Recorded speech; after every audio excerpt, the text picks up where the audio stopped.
زما ډي سي صاحب، زما ډي پي او صاحب، زما نمایندگان، زما د دې علاقې مشران دوی په ځان ولې سترګې راچوي؟ دا اور نه ویني؟ که د ورځې نه ویني نو د شپې خو بېګا دا غټې غټې لمبې ختي.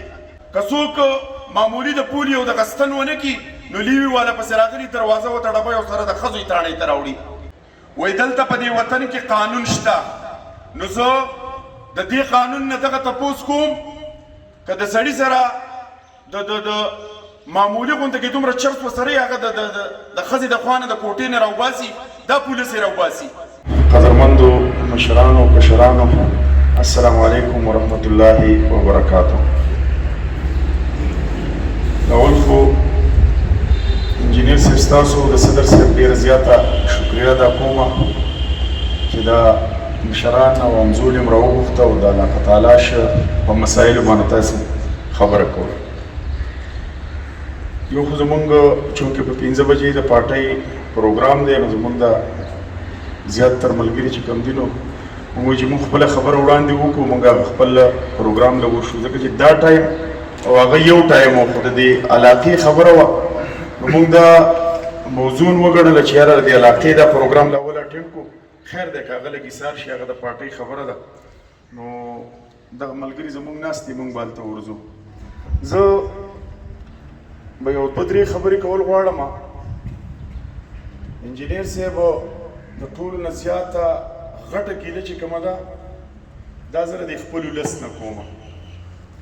د یوت اصلاحي جرګې په ځای باندې زه د دې خپلې علاقې د دې درنو مشرانو نه ډېره زیاته ګیله کوم او زه غواړم چې نن دغه مشران دلته ناست وي او دې خلکو ته موږ د خپل غږ رسولی وی چې دوی زموږ دا غږ اورېدلی وی، زموږ دا فریاد یې اورېدلی وی. د بده مرغه تاسو وګورئ، تاسو ټول ښه پوهان یې، په دې وطن کې یو قانون دی، یو نظام دی پکې، خو د هغې باوجود هغه نظام په هغه وخت کې په موږ باندې دوی لاګو کوي چې د دوی پکې پیدا وي. خو چې کله په یو څیز کې زمونږ نقصاني، د دې علاقې نقصاني، د دې وطن نقصاني، بیا دوی په ځان غوږونه راچوي. زه افسوس په دې خبره کوم په دې ضلع کې ډي سي صاحب موجود دی، زما په ځنګلاتو باندې اور لګي. که افسوس په دې خبره کوو چې یاره زمونږ د دې علاقې تاوان دی، د ځنګل تاوان هم دی، خو بل طرف ته به رب العزال علما کرام ناست دي، دا به ګوره زموږ ستاسو نه تپوس کوي چې په دې ځنګلاتو کې زنده سري وو، تاسو کاته، تاسو لیده، ستاسو وس کېدو، اواز هم چوتولی شو، خو د دغه بې زبانه خلکو دپاره تاسو اواز نشو چوتولی. وایي دلته په دې وطن کې قانون شته. نو زه د دې قانون نه دغه تپوس کوم که د سړي سره د معمولي غونډه کې دومره چرت وسره هغه د ښځې د خوا نه د کوټې نه راوباسي، دا پولیس یې راوباسي. و یاره ته خیر قانوني کار کوې، که دلته د چا سره بل څه داسې ورسره چې هغه غیر قانوني، دا پولیس یې کور ته ولاړي. که څوک معمولي د پولي او د غستن ونه کي نو لیوي والا پسې راغلي دروازه وتړوي او سره د ښځو یې تراڼۍ ته راوړي. خو زه وایم چې په دې ټیم کې زما ډي سي صاحب، زما ډي پي او صاحب، زما نمایندگان، زما د دې علاقې مشران دوی په ځان ولې سترګې راچوي؟ دا اور نه ویني؟ که د ورځې نه ویني نو د شپې خو بېګا دا غټې غټې لمبې ختي. او د تعالی چې هر یو سوشل اکټیویسټ دی هغې په خپل پروفایل باندې، هغې په خپل واټساپ یا ټویټر وغیره وغیره فیسبوک دې باندې ورکړي وو.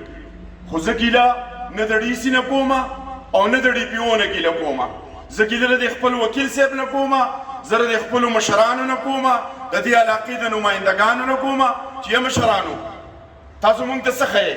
مونږ ته صرف زنده‌باد او مرده‌باد ښیئ، مونږ ته صرف جلسه او جلوس ښیئ، زما ځنګلې به تباه کېږي، تاسو نه راوځئ. په هغه وخت کې مونږ ته نه وایئ چې تاسو راشئ، چې راشه د ډي سي نه تپوس وکړو، د ای سي نه تپوس وکړو. که معمولي غونډه کې د پارټۍ خبرې بیا دا روډ بني بندي کوي، به موږ د مختلف سیاسي پارټو خبرې، د چا د لیډر خبرې، د چا د ای پي اې خبرې، د چا د ایم این اې خبرې، دا روډ بندي. خو که کله زمونږ د ټولې علاقې تاوان بیا زما د علاقې مشر چې کوم دی دا به ودی به سترګې په ځان راچېږي. نو زه درخواست کوم د یوت اصلاحي جرګې د شاه زلمو ته، خبرې خو نورې ډېرې هم دي، لکه انجینر صاحب خبره وکړه د لینک روډونو، نو زه وایم لینک روډ ته زما ضرورت نشته. ولې دا خلک دومره بې شعوره دی چې خپل ایم پی ای نه، د خپل ایم این ای نه، د خپل ناظم نه، د خپل مشر نه خپل کار نشي کولی. د یوې پارټۍ خبره نه کوم، د هرې پارټۍ خبره کوم. هر مشر له پکار دی، هر کارکون له پکار دی، هر ورکر له پکار دی چې کم سړی د علاقې کار نه کوي لته دې وله ورکړي او په دې علاقې نه دی بار کړي. دا به د قیامته پورې مونږ زنده‌باد او مرده‌باد وایو. په هر حال زمونږ چې غټې مسلې کومې دي هغې باندې زما د یوت اصلاحي جرګې دي ملګرو ته، د شاه زلمو ته زما ګزارش دی چې دا په دې نه کېږي چې مونږ نن 10 تنه راغونډ شو 20